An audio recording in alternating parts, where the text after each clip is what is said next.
أعلنت الشركة المتحدة للخدمات الإعلامية عن بوستر مسلسل حكيم باشا المقرر عرضه على شاشتها خلال شهر رمضان المبارك.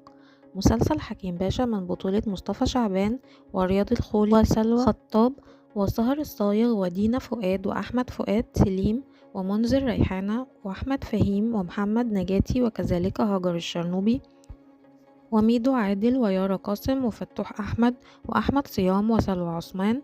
حكيم باشا يشارك في بطولته أيضا أحمد عبد الله محمود ومحمد عمروسي وسارة نور وهايدي رفعت وماجدة منير وسامح فكري وشيماء عباس وأحمد صادق وعايدة فهمي، ومن إخراج أحمد خالد أمين وتأليف محمد الشواف. وقد أعلن الفنان مصطفى شعبان في بداية عام 2025 رسميا زواجه